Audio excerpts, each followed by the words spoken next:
Gloria a Dios. Principio número 13, que corresponde al capítulo número 13 de la epístola a los Romanos. Y el principio es celebrar a quienes comparten su fe. Y para poder ver este principio quiero citar la epístola a los Filipenses en el capítulo 2 del verso 19 al 22. Dice allí, el apóstol Pablo escribe a los Filipenses, le dice: espero en el Señor Jesús enviaros pronto a Timoteo, para que yo también esté de buen ánimo al saber de vuestro estado. Pues a ninguno tengo del mismo ánimo, y que tan sinceramente se interese por vosotros. Porque todos buscan lo suyo propio, no lo que es de Cristo Jesús. Pero ya conocéis los méritos de él, que como hijo a padre ha servido conmigo en el Evangelio. Pablo está honrando de una manera, está exaltando la virtud, la manera que Timoteo, con toda vehemencia y con todo ahínco, se interesa por predicar el Evangelio, por llevar el mensaje de la fe a los inconversos. Entonces, en una cultura de evangelización se deben celebrar los esfuerzos evangelísticos de los creyentes, ya que es una cosa simple y no requiere mucho tiempo, pero es tremendamente importante. Un ejemplo, no sé si usted lo hace con alguien o tiene de pronto esa cultura y le comparte la historia, la experiencia que tuvo con una persona cuando le compartió el Evangelio. Es muy maravilloso cuando le compartió y lo escuchó y lo invitó y vino, pero también sigue maravilloso cuando de pronto lo rechazan a uno, cuando de pronto no quieren recibir el mensaje. Pablo está debidamente maravillado por la actitud de Timoteo y dice que no tiene ninguno como él. Pero cuando nosotros compartimos ese evangelio con alguien, cuando nosotros compartimos ese mensaje con alguien, siempre va a haber un impacto. Pues puede ser positivo, pues puede ser negativo. Pero ¿qué nos comparte a nosotros? ¿Cuál es nuestra razón? Compartir el evangelio. Entonces, qué bueno que entre nosotros exista un tiempo. Ese momento en el cual yo en la semana le compartí a tal persona, el viernes le compartí a tal persona, y cuando usted con ese hermano van compartiendo esa experiencia que tuvieron, usted se va ¿qué? Enriqueciendo. ¿Por qué enriqueciendo? Porque usted puede aplicar los conceptos que la otra persona aplicó con determinado creyente, y ella puede adoptar también su posición que adoptó con determinado creyente. Entonces, es apartar un tiempo y reunirnos como hermanos y compartirnos esas experiencias que hemos tenido en la semana o en el mes, con personas a las cuales se les compartió el mensaje y la fe, la reacción que tuvieron, pero también nuestra actitud hacia aquellos que nos rechazaron. ¿Qué fomentó en nosotros? ¿Qué actitud tuvo en nosotros? ¿Nos apagamos o nos dio más fuerza para seguir? Digo yo, donde no escucharon al Señor Jesús, ¿qué hizo Él? Él siguió adelante. Él no se quedó ahí. Parece que algunos cuando llevan el mensaje se apagan porque no ven la reacción que debería tomar esa persona, y como no es positiva, pues entonces cierro mi boca. No, la actitud es que es seguir compartiendo. Nosotros simplemente anunciamos porque todos sabemos quién es el que convence. Es el Espíritu Santo. Entonces, qué bueno que tengamos esa cultura de celebrar los intentos de evangelizar, incluso si un intento no llega a una conversación acerca del evangelio. Escuche esto: el fracaso evangelístico es mejor que no intentar evangelizar en absoluto. Es más fácil llevarlo, que le digan que no, que mejor cerrar la boca y no llevarlo así. Ahí no estamos haciendo nada, nos está dando temor. ¿Y por qué temor? Entre nosotros nos podemos quitar ¿qué? Ese temor. Y así usted puede ver la estrategia que hace el otro. Y el otro puede mirar la estrategia que hace. Todos tenemos estrategias diferentes. Tal vez otros esperamos el momento especial. Esperamos el momento, tenemos el tacto especial para en este momento le hablo. Otros son atrevidos e irreverentes y van con todo. Pero resulta que Dios nos va a usar de las 2, de las 3, de las 4, multiformas de maneras. Entonces, en resumen, la iglesia que celebra los intentos de evangelizar sin tener en cuenta el número de aciertos está consciente de su tarea, la cual es anunciar y evidenciar la fe, Esto motivará y convencerá al creyente de que su tarea, independiente del resultado, es satisfactoria. Esto no es de números, esto no es de miles, esto es de hacerlo y punto.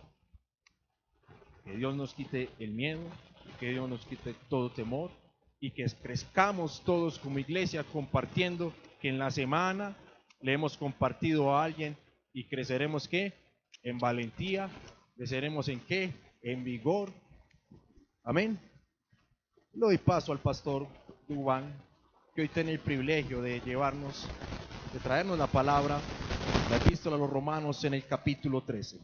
Estén atentos, el Señor les bendiga.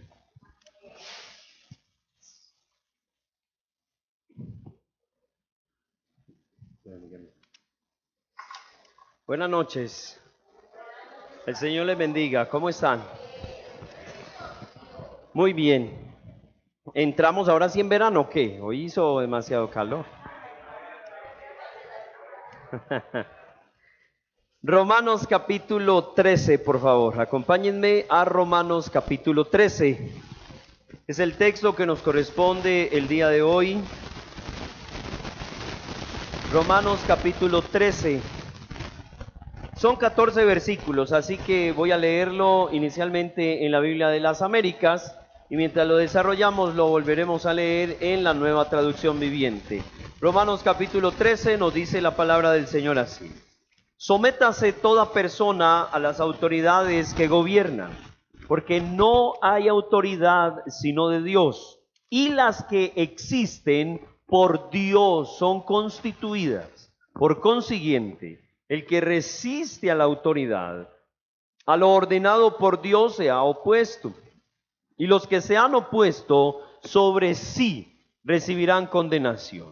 Porque los gobernantes no son motivo de temor para los de buena conducta, sino para el que hace ¿qué? El mal. Deseas pues no temer a la autoridad, haz lo bueno y tendrás elogios de ella. Pues es para ti un ministro de Dios para bien. Pero si haces lo malo, teme, porque no en vano lleva la espada, pues ministro es de Dios, un vengador que castiga al que practica lo malo. Versículo 5.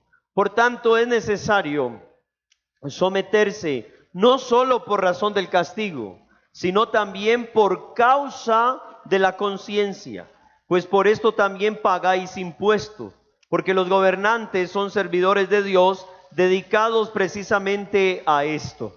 Pagad a todos lo que debáis, al que impuesto, impuesto, al que tributo, tributo, al que temor, temor, y al que honor, honor. No debáis a nadie nada, sino el amaros unos a otros, porque el que ama a su prójimo ha cumplido la ley.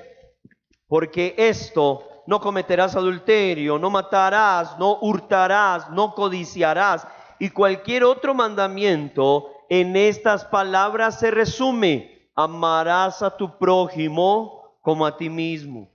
El amor no hace mal al prójimo, por tanto, el amor es el cumplimiento de la ley.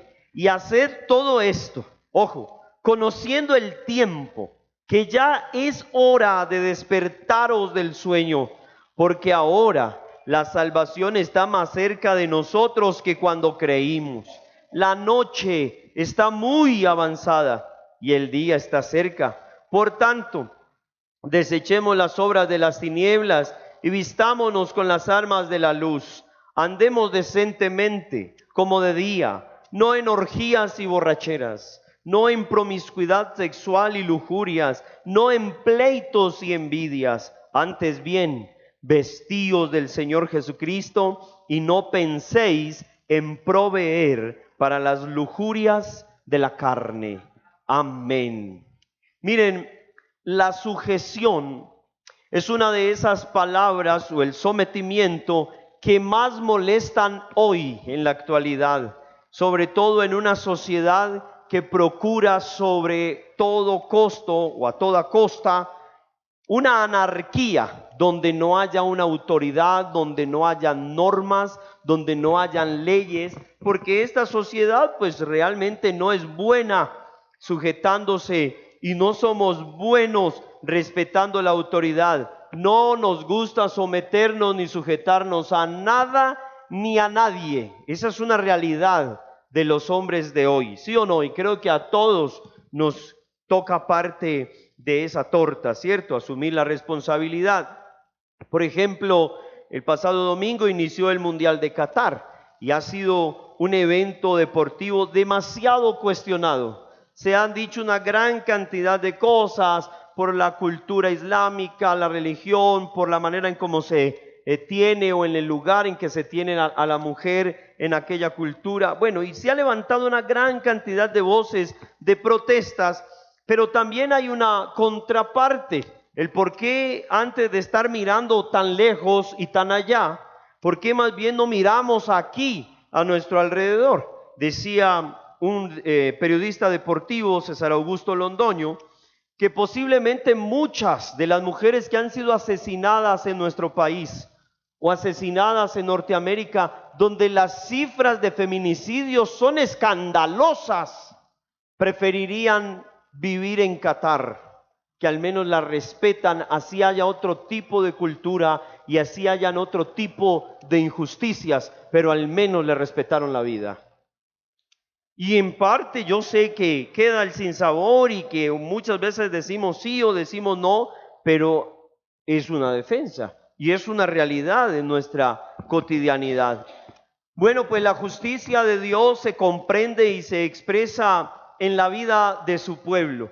El capítulo 12 al capítulo 15 vamos a estar viendo ya la parte práctica de todo lo que el apóstol Pablo ha enseñado desde el capítulo 1 al capítulo 11.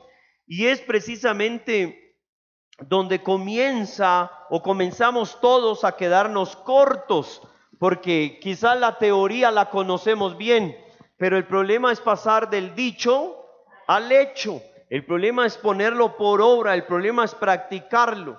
Ya dijimos, según el capítulo 12, debemos exteriorizar el evangelio o demostrarlo a través de la consagración, entregando y rindiendo nuestra vida como un sacrificio vivo en una adoración sincera, pero también participando del ministerio del cuerpo de Cristo. Y el capítulo 13 nos va a hablar de las realidades de la vida social y política, ¿sí? Desde el capítulo 12 se muestra de manera práctica cómo alguien vive en el Espíritu, tema que ya había tratado en el capítulo 8, pero en el 9, del 9 al 11 había hecho un paréntesis para responderse a la pregunta: ¿qué pasa con los israelitas? ¿Qué pasa con los judíos? Pues luego de responder, este capítulo 12 debe ir conectado al capítulo 8, porque es lo que sigue luego del paréntesis. Así que desde el capítulo 12 se va a mostrar de manera práctica cómo vivir el capítulo 8, cómo vivir en el Espíritu, cómo demostrar o evidenciar o exteriorizar ese evangelio en lo personal, como dice el capítulo 12, presentando nuestro cuerpo, nuestra vida como un sacrificio vivo, santo, agradable a Dios. Y ahora, desde el capítulo 13, también en lo social. Porque el evangelio no es solo algo que viene a transformar nuestro interior, que inicia transformando el hombre interior para lo externo también ser ¿qué? Transformado y cambiado. Escuche esta nota que me encontré acerca de lo que es la iglesia, de lo que es el Estado, de las responsabilidades y de algún malentendido que quizás anda por ahí suelto en la actualidad. La tarea de la iglesia es clara y no ha cambiado durante la historia. Es predicar el evangelio. Eso nos corresponde a nosotros. No importa quién está gobernando. No importa si gobierna la derecha, la izquierda, el centro, adelante o atrás. No importa quién está el gobierno. Ellos eran la iglesia del Señor ubicada en el corazón del Imperio Romano. Y había opresión, y había cárcel, y había persecución, y había muerte para los cristianos. Pero no por eso dejaron de predicar la palabra. Entonces hay que tener claro cuál es el papel de la iglesia. Predicar el evangelio, ministrar y administrar los sacramentos y nutrir las almas de aquellos que son miembros activos de nuestras congregaciones. Esa es nuestra tarea como iglesia. Ahora la tarea del Estado es organizar la sociedad, es recaudar los impuestos, es regular los negocios y proteger también por medio del ejército y de las fuerzas armadas de manera permanente la vida y la propiedad. Distingamos las tareas, comprendamos que hay cosas que nos corresponden a nosotros como hijos de Dios, como iglesia, que nunca el Estado las va a hacer. No podemos pretender que el Estado sea el que predique el evangelio, somos nosotros.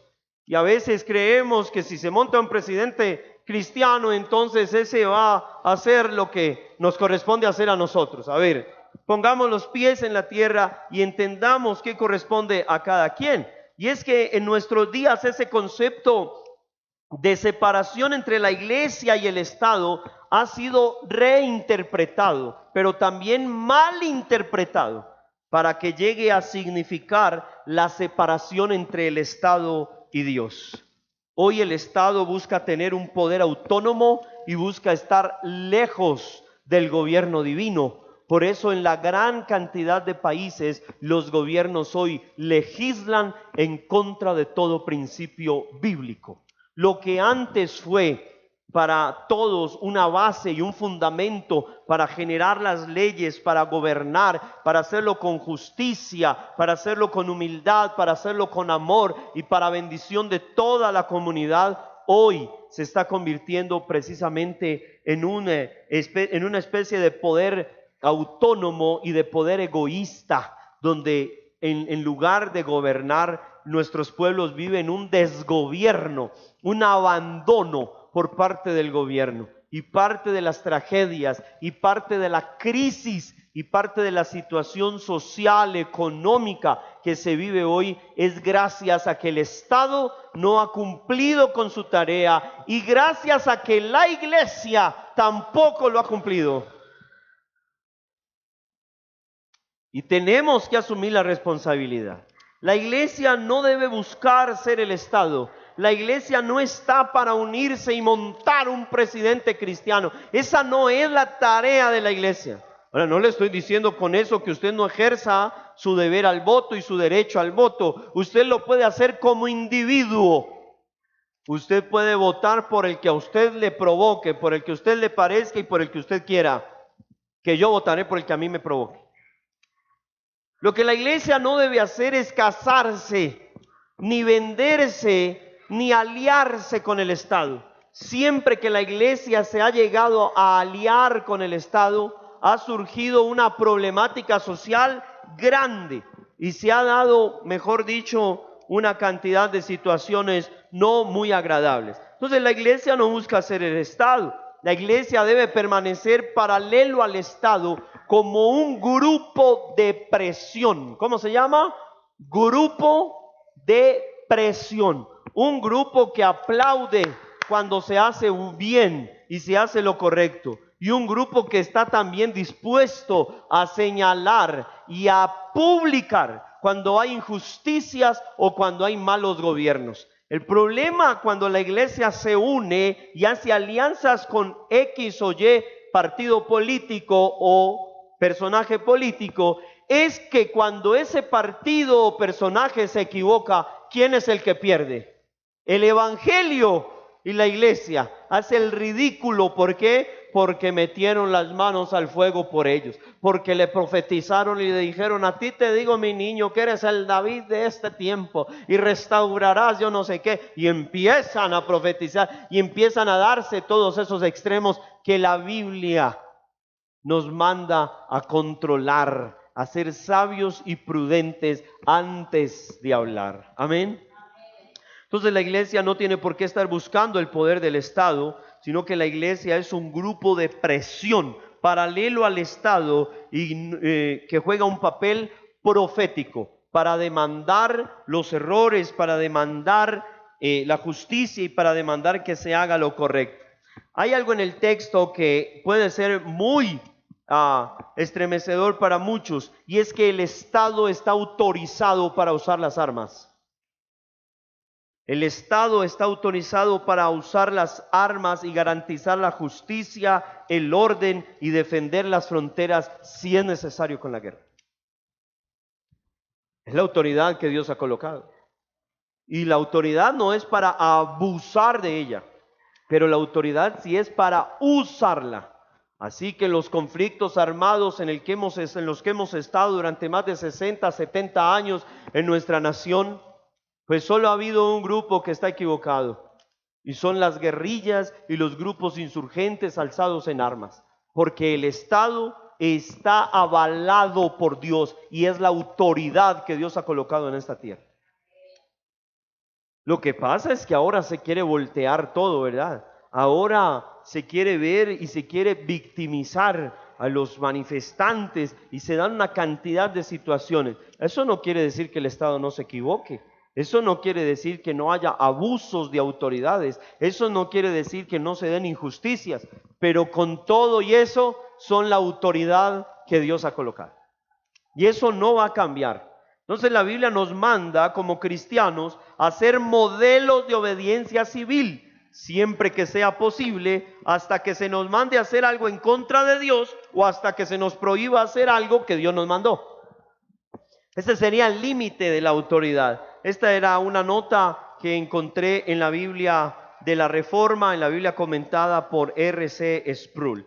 El Evangelio, la vida en el Espíritu, solo es posible exteriorizarse y mostrarse a través de la sujeción. Por eso les estoy hablando hoy de la sujeción, una palabra que no gusta. No gusta para la mujer que esté sujeta al marido, eso le pica, le rasca y le arde. No gusta para el trabajador que se sujete a las normas de la empresa, no gusta. No gusta para los hermanos de la iglesia que respeten la autoridad, los líderes, los pastores que han sido puestos por Dios. No agrada eso para nadie. Pero es lo que la Escritura nos está mandando y es lo que nos está mostrando. Otra vez, el Evangelio, la vida en el Espíritu, solo es posible exteriorizarse a través de ¿qué? De la sujeción. Nadie, siendo un rebelde, puede decir que es un hijo de Dios o que vive el Evangelio, salvo por las dos razones que acabo de mencionar, que es la única manera en que se vale la rebelión, y no es rebelión sino obediencia a Dios. Cuando nos manden a hacer algo en contra de Dios o cuando nos prohíben hacer lo que Dios nos mandó a hacer. Ahí en ese caso tenemos que decirle a la autoridad, hasta aquí llega tu autoridad, como le dijo Pedro y Juan en capítulo 4 del libro de los Hechos. Juzguen ustedes si primero debo obedecer a Dios o a los hombres. ¿A quién debo obedecer primero? El Evangelio, dice Samuel Pérez Millos, un importante escritor cristiano actualmente, que el Evangelio no es la revolución social del grupo cristiano, porque muchos han querido inclusive pintar y ponerle bandera al Señor Jesús, si era de derecha o era de izquierda. Es que mire que Jesús fue un tipo de, una especie de revoltoso de la época, fue una anticultura, es que mejor dicho, y que mejor le ponen hasta la gorra del Che. Y muchos lo quieren casar con una ideología. Jesús no estaba en ninguna de ellas. Y el Evangelio no es la revolución social del grupo cristiano. El Evangelio, ya lo dijo Pablo desde el capítulo 1, versículo 16, es poder de Dios para salvación a todo el que cree. Posiblemente este tipo de mensajes no tienen mucha acogida, ni siquiera entre nosotros mismos los cristianos, porque hablar de la obediencia y de la sujeción es hablar de algo en lo que todos siempre nos quedamos corticos. Obviamente el Señor nos manda y nos demanda obedecer, y eso no nos gusta. Nos manda a negarnos a nosotros mismos y eso complica más la cosa. Pero es la única manera de cumplir con las demandas de Dios. Esto, dicho en un contexto de opresión, porque otra vez esta iglesia vivía en Roma, el corazón del imperio. Estaba rodeada por una gran cantidad de situaciones, pues esto no iba a caerles muy bien, sobre todo porque los judíos ya vivían a la sombra o cargaban una serie de insurrecciones, no resurrecciones, insurrecciones. Es decir, desde hacía unos cuantos años, siglos quizás atrás, los judíos se venían tratando de desligar del Imperio Romano, se venían rebelando. Y esto va muy de la mano con la pregunta de si es lícito darle tributo a César. A lo que el Señor respondió que a César, dad a César lo que es de César y a Dios lo que es de Dios. Una cosa sí es clara en el pasaje por cuenta de Pablo, y es que el cristianismo es diferente al judaísmo. Mientras los judíos buscaban cómo rebelarse a Roma y cómo vencer a Roma para salir de su yugo opresor, los judíos entendían que aquí en este mundo imperfecto podían estar bajo opresión y bajo el yugo de cualquier imperio y honrar a cualquier rey, así no fuera creyente. Pero eso sí, teniendo siempre su mirada y su conciencia en la eternidad, donde existe el Rey de Reyes, el verdadero Señor del universo. Esa era la realidad con la que ellos vivían y la claridad que obviamente el mismo pasaje está dando. El cristianismo es diferente al judaísmo y a cualquier otra religión, porque en el cristianismo experimentamos la verdadera libertad. ¿Cuántos son libres en Cristo? Esa es la libertad que solo Él nos puede dar. Entonces, hagamos esta pregunta: ¿cómo se exterioriza el evangelio? ¿Cómo se puede exteriorizar? Vamos a ver 3 evidencias claras de que el evangelio ha transformado una vida. Hoy quiero hablarles de esto que titulé Evangelio exteriorizado. Evangelio exteriorizado. Cristianismo en sujeción. No es posible ser cristianos si no vivimos ¿qué? Sujetos. No es posible decir que he creído y que he sido cambiado y transformado por el evangelio si por fuera no se me ve nada. Aunque la obra principal se desarrolla al interior, esa obra se exterioriza y esa obra se deja ver. Ya sabemos lo que es la vida en el Espíritu por el capítulo 8. Ahora en el capítulo 12 es la exteriorización de esa vida en el Espíritu, ¿sí? Del capítulo 12 al capítulo 15. Entonces, ¿cómo se exterioriza el evangelio? Pues vamos a ver 3 evidencias y 3 formas en que se puede exteriorizar o se hace evidente que una vida ha sido transformada y cambiada por el poder del evangelio. Primero, la obediencia a la autoridad. Vivimos en una sujeción total. Cuando nosotros venimos al evangelio y entendemos lo que el evangelio ha hecho, usted y yo tomamos una actitud sumisa de obediencia a la autoridad. Venimos a reconocer quién es quién y no nos cuesta nada darle el respeto y la honra al que lo merece. Y no nos cuesta nada negarnos a nosotros mismos y vivir para la gloria de Dios. Y no nos cuesta nada servirles a otros, así esos otros quieran abusar. ¿Sabe por qué? Porque hemos conocido la verdad y la libertad que da el evangelio.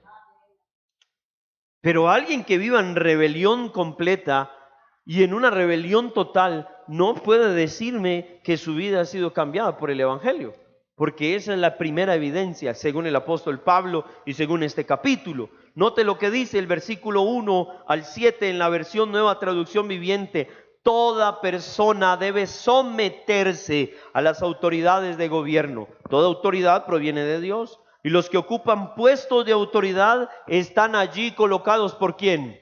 Por Dios. Ya sabemos, Dios pone reyes, Dios quita reyes. Ay, pero no ganó el de mi partido, no ganó por el que yo voté. ¿Y? Pero el que quedó ahí es puesto ¿por quién? Por Dios. Por lo tanto, cualquiera que se rebele contra la autoridad, se rebela contra lo que Dios ha instituido y será castigado. Las autoridades no infunden temor a los que hacen lo que está bien, sino en los que hacen lo que está mal. ¿Quieres vivir sin temor a las autoridades? Haz lo correcto y ellas te honrarán. Las autoridades están al servicio de Dios, dice el versículo 4, para tu bien. Pero si estás haciendo algo malo, por supuesto deberías tener miedo, porque ellas tienen poder para castigarte. Están al servicio de Dios para cumplir el propósito específico de castigar a los que hacen lo malo. Y por eso tienes que someterte a ellas. No solo para evitar el castigo, sino para mantener tu conciencia limpia. El sometimiento, la obediencia, la sujeción, que son resumidas en la humillación y en la obediencia a quienes debemos obedecer, se constituyen en una evidencia clara de que nuestra vida ha sido transformada y cambiada. Se convierten en el colchón para nuestra conciencia. Porque dicen por ahí que no hay mejor colchón que una conciencia, ¿qué? Tranquila o limpia. Y el Señor está hablando de que cuando obedecemos, no solo para que no nos castiguen, sino cuando hacemos lo correcto, ¿cómo va a estar nuestro corazón? Tranquilo, limpio, fresco como la lechuga, ¿sí o no? No vamos a estar por ahí que si vienen, que si no vienen, nada, que no viene, eso no es problema para nosotros. No hay problema con una requisa, no hay problema con una pregunta, no hay problema con nada, porque el que nada debe, el cobarde que tiene que estarse escondiendo es porque está haciendo lo malo. Y es que el hacer lo malo traerá un castigo, porque andar en desobediencia pues traerá su consecuencia. Pero quien anda en la obediencia de Dios, pero quien anda y vive conforme a los principios divinos, ¿cuál es el problema? No hay ningún problema en andar por cualquier calle, en andar a cualquier hora, en andar por cualquier parte, ¿verdad? Eso no significa un problema para nosotros. Pero por esa misma razón, el versículo 6, también paguen sus impuestos, pues los funcionarios de gobierno necesitan cobrar su sueldo. Ellos sirven a Dios con lo que hacen. Ustedes den a cada uno lo que deben, paguen los impuestos y demás aranceles a quien corresponda y den respeto y honra a los que están en autoridad. Y yo solo pensaba en una cosa, en la reforma tributaria. Pero hay que pagarla. Y yo solo pensaba en una cosa, y si graban las iglesias, pues que las iglesias paguen también el impuesto que deben pagar. ¿Cuál es el problema? Y sobre todo aquellas, porque estaban apuntando no a los que tenemos, digamos, una razón social como nosotros que solo predicamos el evangelio. Hay iglesias que tienen colegios, hay iglesias que tienen fábricas, hay iglesias que tienen fincas para criar ganado, hay iglesias que tienen librerías, que tienen empresas, pues que paguen porque no son iglesia. Y es más, y si la misma iglesia le tocara contribuir al Estado, eso no es problema para nosotros, no debería hacerlo, según Romanos capítulo 13.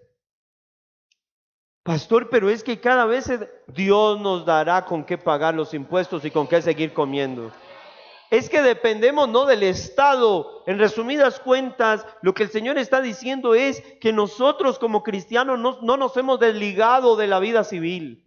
No nos hemos desligado de lo natural. Pero hay que ver a muchos cristianos que yo no le copio, que yo no le como cuento a eso, que el pico y cédula, que yo de todas formas voy para la calle y para afuera es que voy, y que yo no me vacuno y que yo no me pongo esto y no obedecen las normas y les cuesta. ¿Por qué?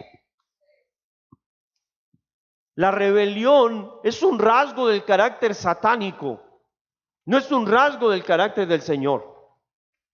Jesucristo fue un hombre sujeto, obediente, que cumplió las Escrituras y que en muchas ocasiones se le dio la oportunidad de pasarlas por alto, pero siempre dice, y para que se cumpliera la Escritura. ¿Sí o no? Siempre estuvo sujeto a la voluntad del Padre, aun cuando no quería ir a la cruz, dijo, pero no se haga mi voluntad, sino la de ¿quién? La tuya. Es claro que todas las autoridades son puestas por Dios, eso es claro. Aún ese emperador con delirios de Dios que los estaba persiguiendo y matando. En ese sentido, el cristianismo es muy diferente a la creencia judía. que chapaleaba y miraba a ver cómo se salía y cómo era libre y cómo experimentaba la victoria contra Roma. Es fundamental evidenciar el cristianismo cumpliendo con nuestro deber ciudadano, respetando las autoridades, pagando los impuestos, comportándonos con respeto, a la altura, dando respeto a quien merece respeto, dando honra a quien merece honra. Si es el presidente, es nuestro presidente. Si es el alcalde, es el señor alcalde. Pero hoy estamos en una sociedad donde acostumbramos tratarlos denigrando de ellos. Es más, hablando aún sin conocimiento de causa, repitiendo como loros lo que otros dicen, sin estar seguros. Y la Biblia nos manda es a orar por nuestros gobernantes.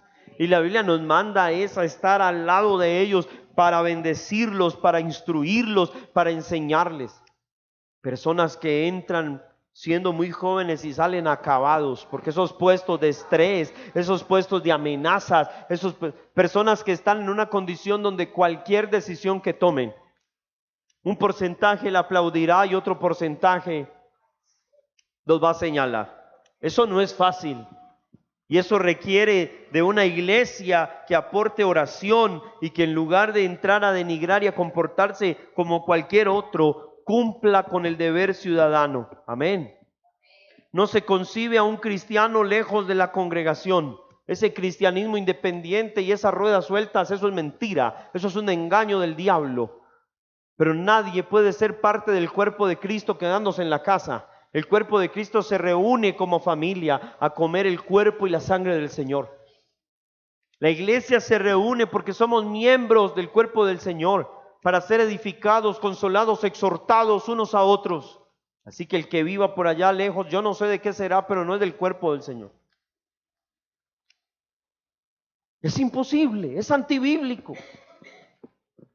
Pero si no se concibe a un creyente lejos de la iglesia y lejos del cuerpo de Cristo, tampoco se puede concebir, a un creyente, digamos, aislado de su obligación civil. Ese hombre, esa mujer, no puede estar lejos de su ciudad, lejos de su nación. Pablo conoce bien lo que dijo el Señor Jesús: al César lo que es de César, a Dios lo que es de Dios. Pues otra vez está diciendo, miren, mientras estén en la tierra, cumplan con los deberes de la tierra, cumplan con las normas, cumplan con los impuestos, así sean altos, lo que sea injusto, cumplan para la gloria del Señor.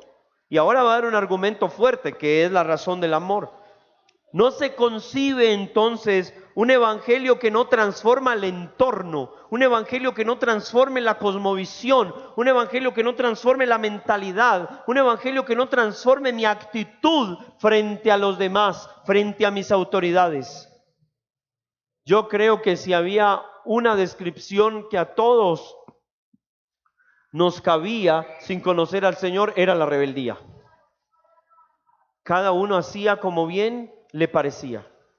Pero si debe haber algo que nos describa ahora como creyentes, ha de ser la obediencia, ha de ser el sometimiento, ha de ser el respeto a la autoridad, ha de ser la sujeción y la sumisión, porque en última la Escritura dice que todo aquel que se humilla será ¿qué? Exaltados. Humillaos pues bajo la poderosa mano de Dios y Él los exaltará. ¿Cuándo? Cuando sea el tiempo del Señor. Amén. Cuando sea el tiempo. No puede haber un cristiano que no se preocupe por sus realidades. No puede haber un cristiano que no esté tratando y luchando de traer ese evangelio a la realidad que vive en su familia, en su barrio, en su ciudad. No puede haber un cristiano ajeno de todo, indolente, indiferente, que no le importa, no es conmigo, pues sí. Si cayó la casa del lado, que se caiga, al menos no cayó la mía. Y ese es el pensamiento de muchos. Es imposible. Lo primero que hace el Señor es traer otra actitud frente al orden, frente a la autoridad. Porque claro, es el reconocimiento al Señor. En últimas, el que se rebela no se rebela contra la autoridad. ¿Se rebela contra quién? Contra Dios, que fue quien puso esa autoridad. Así que cada que renegamos de la mamá, del papá, cada que renegamos del líder, del pastor, cada que renegamos del policía, del gobernante, del concejal, del presidente, estamos yéndonos en contra ¿de quién? De Dios. Y hay muchos que no hemos sabido guardar nuestra lengua frente a eso. Y hay muchos que hemos sido bastante duros y bastante necios a la hora de hablar. Y hay iglesias enteras que han caído en ese error de condenar a X o a Y, de decir este es el malo, este era, ahora vendrá juicio, ahora vendrá condenación, ahora vendrá... Y ese no es nuestro deber como iglesia. Porque la Escritura dice que a Faraón, que a Nabucodonosor, que a Ciro, que eran hombres y gobernadores de pueblos y de naciones ajenas a Israel, el Señor los utilizó y a unos de ellos incluso los llamó mis siervos. Pero ¿y eso por qué? Sencillísimo. Ahorita cantábamos que Él es el Rey de Reyes. Él es el Rey de los Reyes. Él es el que dirige la orquesta. Él es el que está al mando y tiene cuidado de cada situación. 2, el evangelio se exterioriza en cada uno de nosotros, obviamente un evangelio en sujeción, a través del ofrecimiento de amor. No solo es obedeciendo a la autoridad, es que ya en un cristiano y en un hombre y una mujer transformada por el evangelio hay una fuente inagotable de amor. Se comienza a sentir de una manera diferente, porque ese ofrecimiento de amor, Pablo dice, es el cumplimiento de la ley. No deban nada a nadie, versículo 8, excepto el deber de amarse unos a otros. Si aman a su prójimo, cumplen con las exigencias de la ley de Dios. Pues los mandamientos dicen, no cometerás adulterio, no mates, no robes, no codicies. Estos y otros mandamientos semejantes se resumen en uno solo. ¿En cuál? En amar a tu prójimo como a ti mismo. El amor no hace mal a otros. Por eso el amor cumple con la exigencia de la ley de Dios. Tremendo esto. Es la marca, es la señal, es la caracterización o la característica principal. Jesús dijo, en esto conocerán que son ¿qué? Mis discípulos, en que se amarán unos a otros. Un mandamiento nuevo les doy, ¿qué? Que se amen unos a otros. Y entonces aquí viene el principal problema. ¿Y cómo vamos a amar a otros como a nosotros mismos si no nos amamos ni a nosotros? Si tenemos hoy una crisis de identidad en el mundo entero, si hay un problema emocional, si hay vacíos, unos dicen que a causa del entorno y del barrio en el que uno creció, otros dicen que a causa de la familia y de la pobreza que vivió, otros le echan la culpa, una cantidad de cosas, y puede que sea cierto en parte, que hayan situaciones que obviamente hayan sumado, hombre, que papá no estuvo, que mamá no estuvo, que hubo problemas de económicos, que hubo problemas de abandono, etcétera, etcétera, etcétera, etcétera. Pero ahora en Cristo encontramos la identidad como hijos suyos. Pero ahora en Cristo entendemos la plenitud de vida, la sanidad emocional que sentía ese salmista para decir, aunque mi padre y mi madre me dejaran, con todo que el Señor me recogerá. Un refugio seguro, un refugio para correr a sus brazos y entender el valor que tenemos, el amor que Él nos ha dado.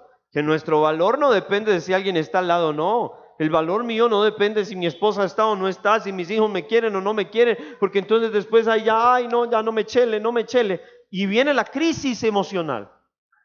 Y para eso viene la depresión, intentos de suicidio, y viene una cantidad de situaciones que en el mundo hoy abundan. ¿Saben por qué? Porque no hemos afirmado nuestro carácter en Cristo. Pero si tuviéramos el carácter de Cristo, que le cuestionaban su deidad, que cuestionaban si sí era el Hijo de Dios o no era el Hijo de Dios, si sí era el engaño. ¿Y qué decía Cristo? ¿Se ponía a llorar por lo que le decían, porque no lo aceptaban? Él sabía quién era. Yo soy. Repetía una y otra vez, yo soy. Y recuerdan ese encontrón que describe el capítulo 9 del libro de Juan, donde ellos le dicen, ¿qué quieres decir? 9 o 10, después de la sanidad del ciego, de nacimiento. Y le dicen los del templo, ¿qué quieres decir? Que tú eres el Hijo de Dios, dínoslo abiertamente. Y el Señor les dice, os lo he dicho, pero ustedes no lo quieren creer. No hay un problema de identidad. Problema de identidad al que lo quería llevar Satanás en el desierto cuando le preguntó, si eres el Hijo de Dios. La tentación no era el hambre ni el pan. La tentación era cuestionar su identidad. Si Jesús convierte esas piedras en pan, estaba dudando de lo que había acabado de escuchar. El Señor en el bautismo le había dicho, tú eres mi Hijo amado y en ti tengo complacencia. No puede existir un cristiano que esté tan desprovisto de amor. Un cristiano que con una oferta de amor como la que el Padre nos ha hecho, ahora nosotros estamos en crisis existenciales, en crisis de depresiones, en crisis de personalidades, y el mundo hoy está en crisis por eso, porque no conoce el valor de Dios. Pero hermano, usted y yo lo conocemos. Disfrutemos de ese amor que nos llegó, el amor más perfecto, el amor que lo hizo todo posible, el amor que nos salvó y que se entregó por nosotros. Esa es la marca para los que le amamos, amarnos unos a otros. Si Él no me desechó a mí, ¿yo cómo podré desechar a alguno?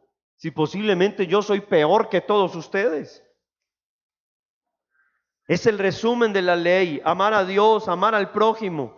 Y esta segunda tabla, que es la segunda parte del amar al prójimo, es dar lo que hemos recibido y es reflejar en todo al que nos amó sin mérito alguno. El amor que hoy se ha enfriado a causa de la maldad solo puede surgir en un corazón agradecido y en un corazón entendido en el Evangelio. Entender el Evangelio es recibir el amor más grande que pueda existir.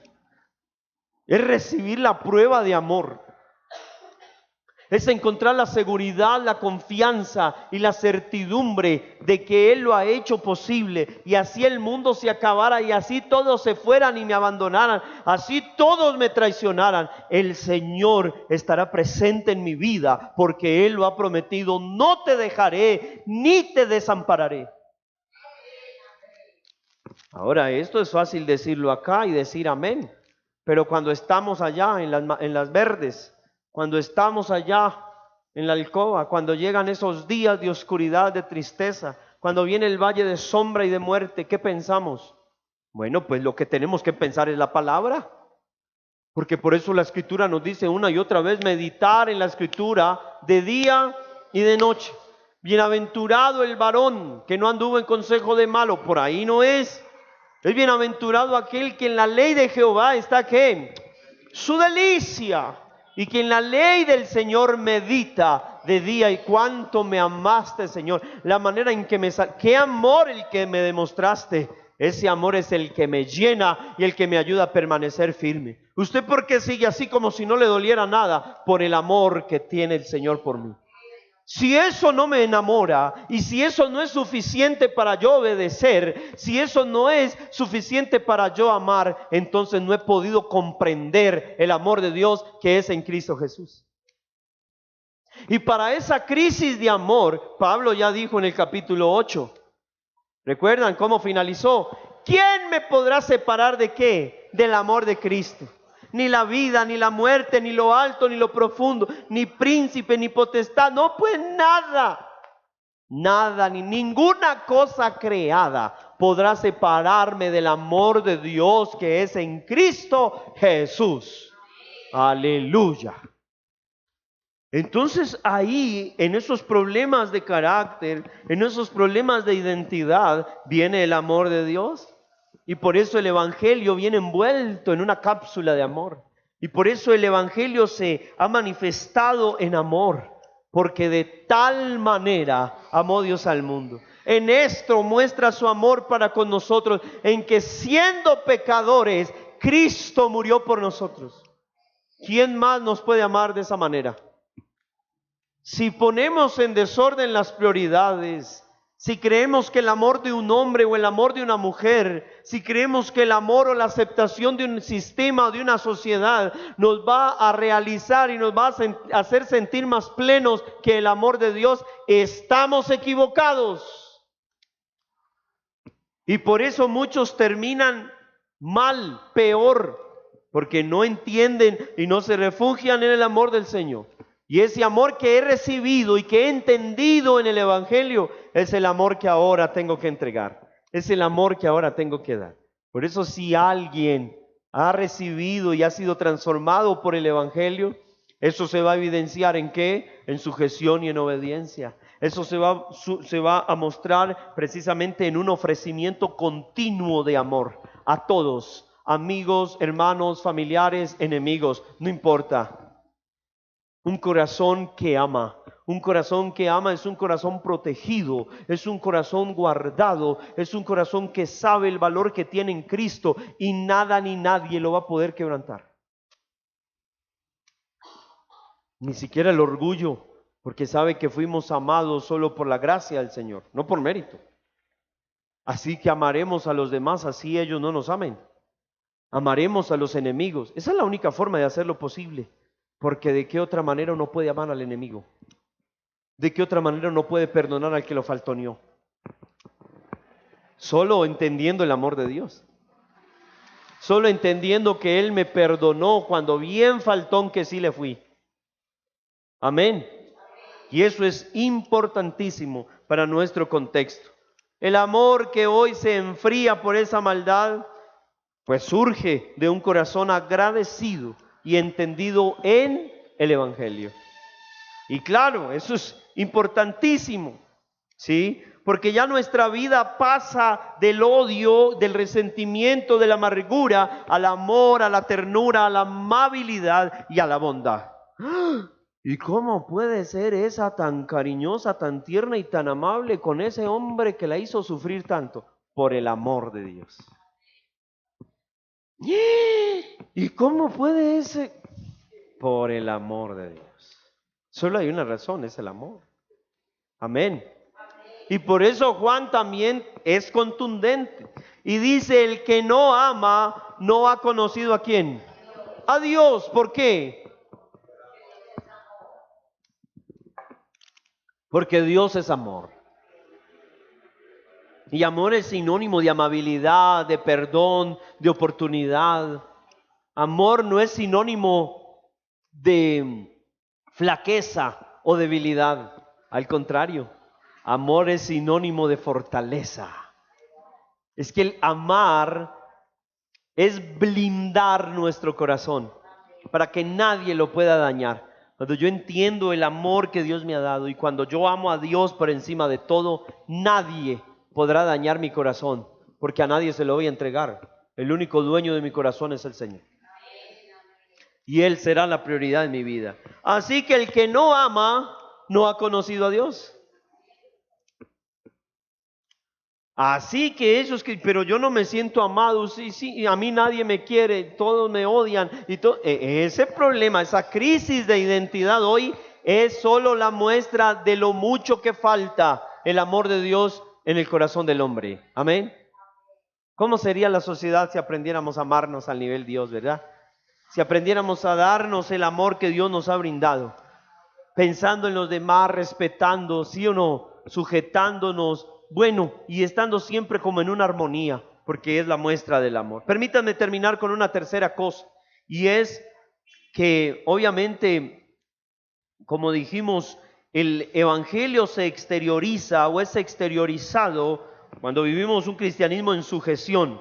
Y dijimos, la primera evidencia es que la obediencia a la autoridad. La segunda, el ofrecimiento de amor.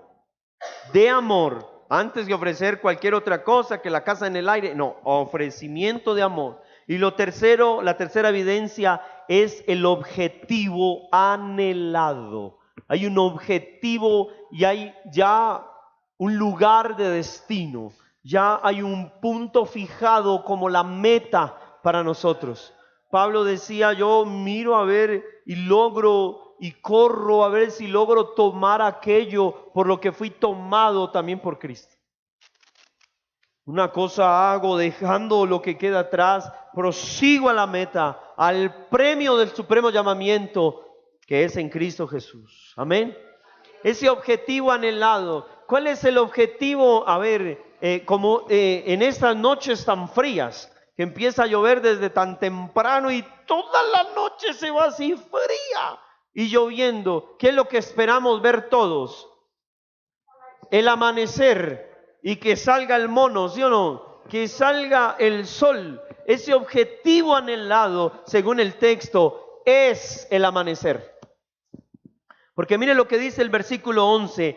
Esto es aún más urgente, porque ustedes saben que es muy tarde, el tiempo se acaba. Despierten, porque nuestra salvación ahora está más cerca que cuando recién creímos. La noche ya casi llega a su fin. El día de la salvación amanecerá pronto. Por eso, dejen de lado sus actos oscuros, como si se quitaran ropa sucia, y pónganse la armadura resplandeciente de la vida recta. Ya que nosotros permanecemos al día, vivamos con decencia a la vista de todos. No practiquen en la oscuridad, participen, en la oscuridad de las fiestas desenfrenadas, de las borracheras, ni vivan en promiscuidad sexual e inmoral, ni se metan en peleas, ni tengan envidia. Más bien, vístanse con la presencia del Señor Jesucristo y no se permitan pensar en formas de complacer los malos deseos.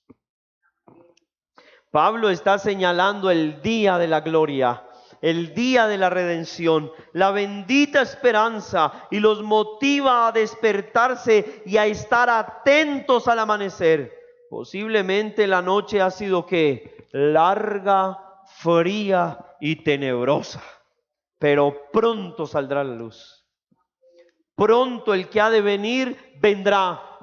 Pronto el que esperamos aparecerá. Es un llamado a la santidad, es un llamado a la pureza, es un llamado al compromiso con Dios, a romper, a la ruptura con el mundo. Es un llamado a la decencia.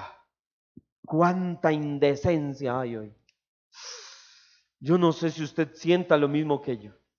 Cuando uno escucha la manera en que la gente se expresa, cuando uno ve la manera en cómo la gente se trata, cuando uno mira la forma de proceder de las personas y uno dice, es impresionante.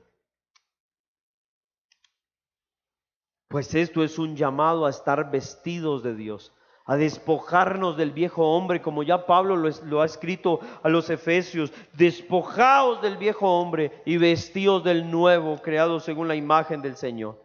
Estar revestidos de Dios no es más que vivir en el Espíritu, capítulo 8. Y obviamente entre más llenos del Espíritu estemos, pues más olvidados estaremos de los malos deseos. Muestra de tanta concupiscencia y pasiones bajas en nuestra vida es señal de que estamos bajitos en el nivel espiritual. Se encienden las alarmas, se encienden los pilotos, los sensores para alertarnos y decirnos: estás bajito en oración y por eso estás pensando en cómo pecar y en cómo hacer lo malo. Estás bajito en comunión con Dios, en lectura de la palabra, y por eso te sientes así sin ganas de nada. Estás olvidando la promesa que hay en la Escritura y que todos estamos alertas a la espera, la venida del Señor. Y por eso vivimos como si Él no fuera a venir, porque no lo anhelamos. Es un llamado a esto, a vivir en el Espíritu y a olvidarnos de nosotros, de nuestros malos deseos. Esto sí que es definido por la verdad del Señor habitando nuestro corazón, ya que no vivimos conforme a este mundo, ni perseguimos los estándares del mundo, porque ahora vamos detrás o tras lo eterno. Amén. Ahorita perseguimos el objetivo del Señor, y el objeto del Señor es que seamos su iglesia, sus testigos, sus hijos, y que vivamos para su gloria, anhelando su venida. Los placeres de este mundo no son comparables con el día de gloria en que el Señor aparecerá para redimirnos. Ese sí que es un motivo para santificarnos. Ese sí que es un motivo para llenarnos de Dios y para alegrarnos, porque definitivamente Él regresará. Aquel que ha adoptado el Evangelio, pues por derecha tiene que recibir de una vez el paquete completo, aprender a obedecer a la autoridad, a sujetarse. El Evangelio nos hace esclavos y el esclavo solamente tiene una oportunidad y solamente tiene una razón de vivir: obedecer a su Señor en todo.